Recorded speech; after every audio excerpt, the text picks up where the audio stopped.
প্রিয় ছাত্রছাত্রী কেমন আছো? আশা করি সকলে ভালো আছো। আজকে তোমাদের কাছে নিয়ে চলে এসেছি সমন্বয় সাধন দক্ষতা এই স্কিলটার উপর একটা মাইক্রো লেসন প্ল্যান নিয়ে। তো চলো দেরি না করে শুরু করে দিই।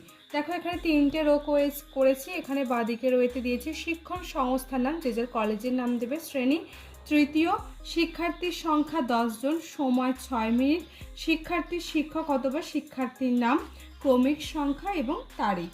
এরপর দেখো এখানে সমন্বয় সাধন দক্ষতার যে কম্পোনেন্টসগুলো অর্থাৎ যে আচরণাঙ্গ সমূহগুলো রয়েছে সেগুলো দেখো পরপর লিখেছি। 1 দিয়ে লিখেছে শিক্ষার্থীর দ্বারা অন্যান্য বিষয়ের সঙ্গে সমন্বয়করণ, দ্বিতীয় হচ্ছে শিক্ষার্থীদের কাছ থেকে দৃষ্টান্ত গ্রহণ, তৃতীয় হচ্ছে শিক্ষার্থীর দ্বারা যথাযথ উদাহরণ এবং চতুর্থ হচ্ছে সাধারণীকরণ।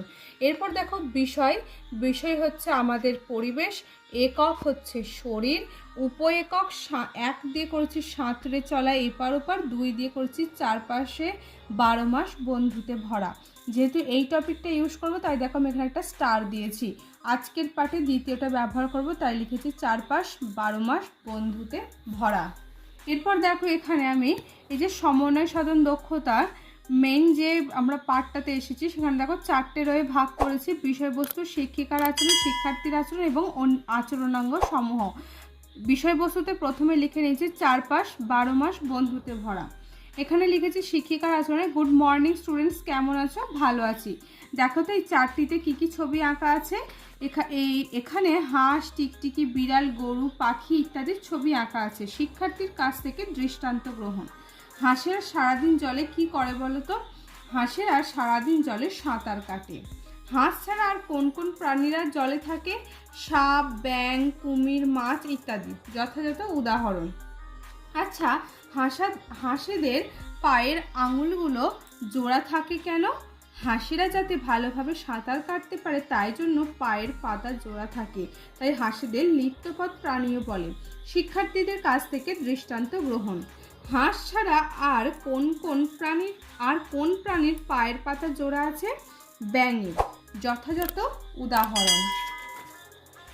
এরপর দেখো বলছে ব্যাঙেদের যে পায়ের পাতা আছে সেটা তোমরা কিভাবে জানলে? ম্যাডাম, আমাদের তৃতীয় শ্রেণীর বাটারফ্লাই বইয়ে পড়েছি।